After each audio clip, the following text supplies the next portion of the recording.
Before Jonathan Demme made Oscar-winning films like Philadelphia and The Silence of the Lambs, he worked under the tutelage of Roger Corman and made exploitation films. In 1974, it was Demme's turn to direct his first feature-length film, and Corman asked him to do something interesting with a women in prison film.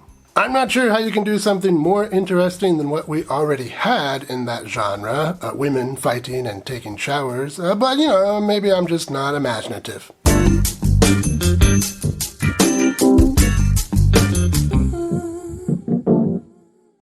Welcome to Exploitation Reviews, and me, Rob, and today I'm taking a look at Caged Heat from 1974. Women in prison films have been popular, well, pretty much since there's been films, but at the end of the 1960s, when movie censorship wasn't really a thing anymore and the production code was dead, they became really popular because filmmakers could show us what we wanted to see all along. And they were wildly successful. I mean, groups of women fighting and taking showers? Yeah, that's going to make money. Roger Corman produced a number of these films in the early 1970s, and although he wasn't personally a fan of them, he kept making them because they kept making money. And when he asked Jonathan Demme to come up with a script for one, he was happy with how Demme's script turned out. It was a little bit funny, it was a little bit satirical, and it was tonally different from those women in prison films that had come before it. So let's see what a future Oscar winner does with women in prison. We open on some undercovers raiding and chasing some people. The woman is the lovely Erica Gavin. We last saw her on this channel in Russ Meyer's Vixen. She's caught and sentenced to prison, and we get the opening credits. And wow, at 3 minutes, that's a pretty fast cold open.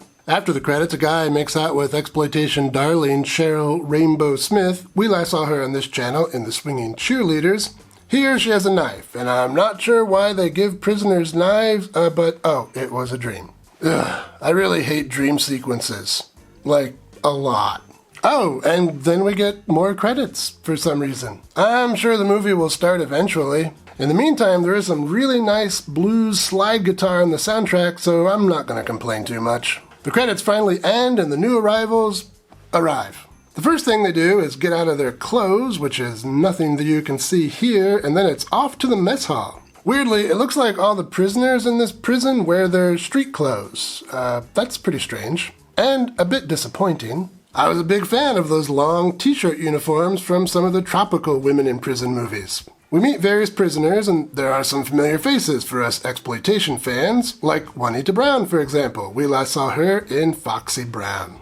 The prisoners then put on a comedy show of some sort, mostly of the unfunny sort, and the warden isn't too pleased. That warden, by the way, is Barbara Steele. She's probably the best actor in this thing, and probably the best known actor in this thing. Anyway, she sends one of the performers to solitary confinement. And then, finally, we get a shower scene. And then Erica Gavin gets into a fight with Juanita Brown. Although, unfortunately, this happens after the shower was over. One of the prisoners, that's Roberta Collins, by the way, we last saw her on this channel in Hard Bodies. She sneaks through a grate and steals some food from the guards and then delivers that food to the prisoner who was sent to solitary confinement. During meal prep, one of the guards is a bit too heavy-handed and Juanita Brown has had enough, so she slaps back. In the ensuing rebellion, one of the prisoners is shot and both Erica and Juanita are punished with electroshock therapy. This inspires the ladies to start planning for an escape, so finally this film has something resembling a plot.